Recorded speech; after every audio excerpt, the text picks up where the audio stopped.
Hey, how's everyone doing? Hope everything is dandy with you.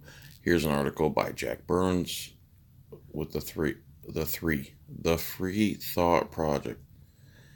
Cop admits to pistol whipping unarmed man, shooting him in the back of the head. No charges.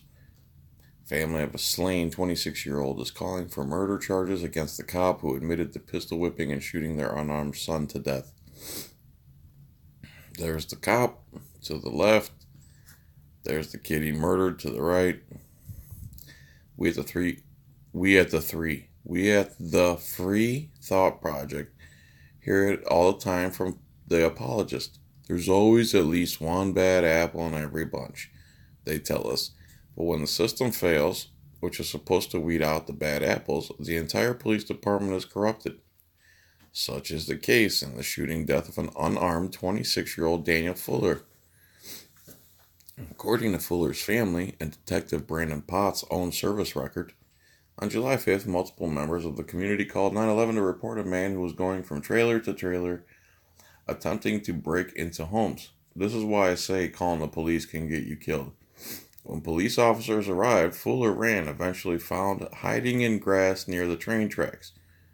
One thing you guys should understand, when you run from the police lose their mind and all sensibility because they even have a name for it. I think they call it post-chase syndrome, like, how dare you run from me, I'm going to teach you a lesson mentality. For some reason, police can't work up the brain cells to overcome their own conditioning, so this is the kind of things that happen. Police say Fuller did not immediately surrender and was resisting arrest. We don't know if that's true or not. When Potts was forced to shoot and kill the young man, he was unarmed, and his family says he was trying to surrender when detective pistol whipped him and shot him in the back of the head. Unarmed man now.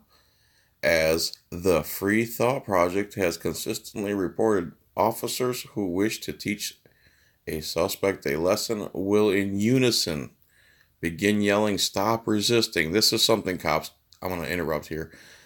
This is something cops love to do. They all yell, "Stop resisting," while they're beating the living F out of you. After doing so, the officer will oftentimes beat a suspect, attempt to break bones or joints, and rough them up, all done under the guise that the perpetrator is resisting arrest. Because the officers are yelling, "Stop resisting," bystanders also conclude a suspect is resisting and therefore somehow deserves the beatdown they're receiving. This is your sheep people who blindly defend cops. If they're beating the hell out of someone and they're all yelling, "Stop resisting," they have the magical costume on, so they must be doing the right thing. This is how most Americans think. But it's a carefully orchestrated psychological tactic designed to escalate the use of force, seemingly allowing the officers to take out their own frustrations and anger onto suspects. There's thousands of videos of this going on YouTube if anyone wants to pretend like police don't do this. Potts reportedly admitted to pistol whipping Fuller and shooting him, an action which led to his death. So another dead person at the hands of a cop. He has been placed on administrative leave, a paid vacation, while North Dakota Bureau of Investigations conducts their own investigation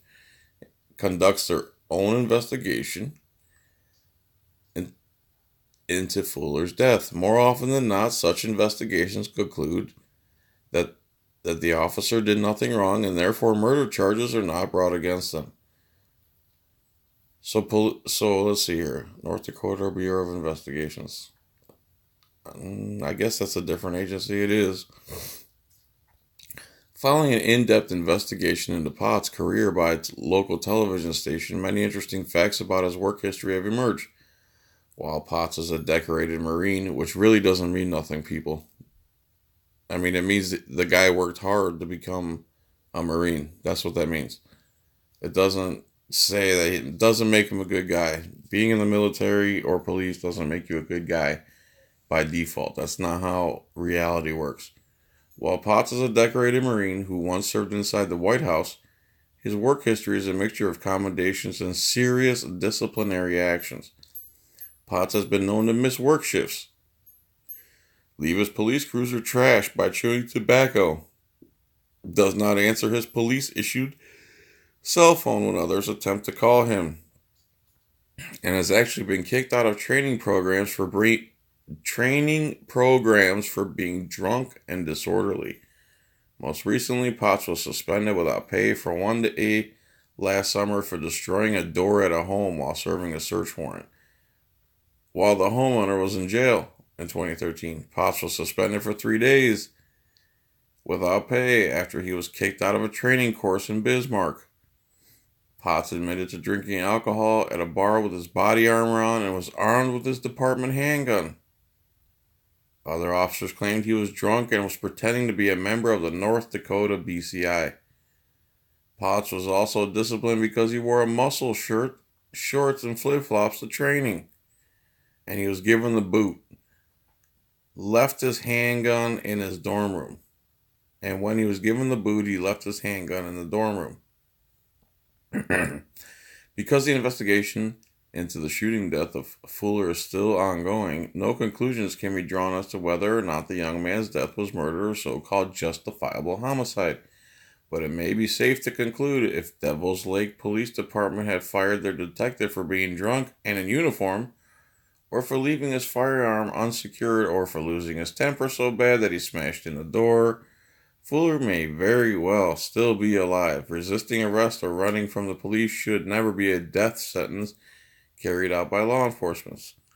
Potts is considered a martial arts expert, a weapons expert, a member of the SWAT team, and a decorated detective. His paid administrative leave, paid vacation, could last months, even years. He will be allowed to return to active duty if and when the investigation clears him of all wrongdoing in the execution-style shooting death of an unarmed 26-year-old man.